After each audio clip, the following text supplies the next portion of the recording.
ভাবে আসি না আপনাদের পাড়ায়, বাড়ির সামনে বেরোই ঘুরে ঘুরে চলে যায়। মানুষের বাড়ি যে কি ডাকি কবে না শোনার সময় আছে মা। আমার বিটাটা আবার বাইরে টাইরে বেরোতে দেন না, পর্দা করি জানেনই তো, পর্দা করি না আমি। মেয়েটার ফুল পর্দা করাই জানেন না, নামাজ কালাম পড়াই। কি আমার মেয়ে?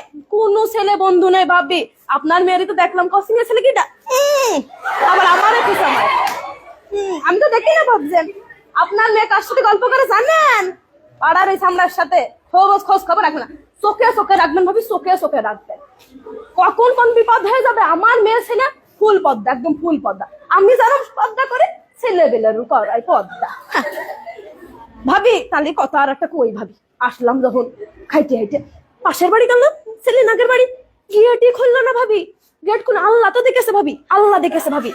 আল্লাহর হিসাব করবে ভাবি, আল্লাহ হিসাব করবে। আমি আপনার কাছে কব গুনাহ আমার হবে ভাবি, আমার গুনাহ করে পুরোই লাভ আছে? কোনো লাভ নেই ভাবি, কোনো লাভ নেই। আল্লাহ দেখেছে, আল্লাহর হিসাব করবে ভাবি। পই পই করে হিসাব নেমে ভাবি পই। আপনি ভালোবাসেন, আপনার বাড়ি আসি। আল্লাহ, তার আগে আরেক বাড়ি গেলাম, পানিও দিল না ভাবি, পানিও দিল না। পানি তো দিতে পারে, পানিও দিল না। বসার কথা, পা লেগে যাচ্ছিল, এবার বসলাম, ভালো লাগে না ভাবি। আমার কথা করতেই পারে তো চলে যান, তাও কয় না, আবার বসতেও কয় না। দুনিয়ার দুর্নাম করলে এই করেছে সেই করেছে, উনার ছেলে কাছে আমার ছেলে কি কম পড়াশোনা করেছে। হ্যাঁ, কি যে ভাবে। আমি আবার গিবত করি না, আপনি তো জানেন আমি আবার গিবত করি না। সব গিবত করার স্বভাব আমার মধ্যে নেই, যে একজনের কথা আরেকজনের লাগাবো, আর একজনের কথা আমার ছেলে আবার কিন্তু ভালো পড়াশোনা করে, আপনারা তো সবাই জানেন। মেয়েটারও পর্দা করা ভালো, হুজুর টুজুর দিকে বিয়ে দিয়ে দিবে। আমার বিটা জানেনি তো, 5 ওয়াক্ত নামাজ কালাম পড়ে। আমিও তো পর্দা করে একদম ফুল পর্দা, একদম আকাতে মাথা পর্যন্ত পর্দা।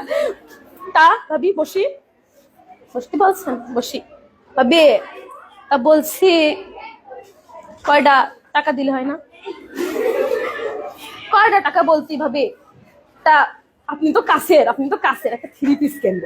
আমার বরের কাছে ক্ষতি পাচ্ছি না ভাবি, সেদিনকেও মাইর খাইছি, ক্ষতি হয় না। কি মাড্ডা মেললো ভাবি ছেলেবিলের সামনে। আসলে ক্ষতি গেলি পারে, সে বলে আমার কাজের জন্য নাকি আমি মাইর খাইছি। আমার কাজ কাম কত ভালো আপনি তো জানেন না ভাবি, আপনি তো জানেন, আপনি তো সব জানেন কিভাবে পর্দা করি। বৈঠকেও যাই, বৈঠক আছে না, বৈঠকে যাই, তাবিল নাকি জানি কয়, ওইটাও যাই। আমি আবার মেয়েটারও সাথে করে নিয়ে যাই। সেদিনকে ওই পাশের বাড়িতে 500 টাকা ধার করিলাম, সে আবার আমার বরের ডেকে কয়েছে যে আপনার বউ তো 500 টাকা ধার নিল। আমি আর কি করবো ভাবি, বাড়ি এসে কি মাড্ডা মেললো ভাবি, দেখলি পারে চোখে পানি চলে আসবে পারে। কই নে কারোর কাছে কই নে ভাবি। আপনি আপন তো আপনার কাছে গেলেন, ভাবলাম ওদের বাড়ি কই, গেটটা খুললো না ভাবি। আমি তো বললাম না আল্লাহ দেখেছে, আল্লাহ দেখেছে না ভাবিরা, আল্লাহ দেখেছে। সবাই ওই হিসাবকে আল্লাহ নেবে না? নেবে ভাবি, নেবে। ভাবি রান্না শেষ, কি রান্নার? আঙাশ মাছ রান্না। হাই ভাবি, আমার বাড়ি তো বাবা ছেলেবেলা গোষ্ঠ মুখিয়ে তোলেন না। আমার বর আবার কিনার হাত সে বেলা বড়, দেখেন না, মানে ওরম। আমি তো কয়ে বাড়াইনি, আমি আবার কই না আমার বর কিটা কি কেনছে কি খাচ্ছে, এটা লাভ আছে? কিটা শুনবে কথা? কেউ শুনবে না ভাবি, তার কথা কিটা শুনবে? কাউর কথা কেউ শোনে না ভাবি। আমি আবার কই না পাঙাশ মাছটা আমাদের আবার মুখিয়ে রোছে না ভাবি, ভালোই লাগে না। আমরা আবার একটু তরকারি দিলাম।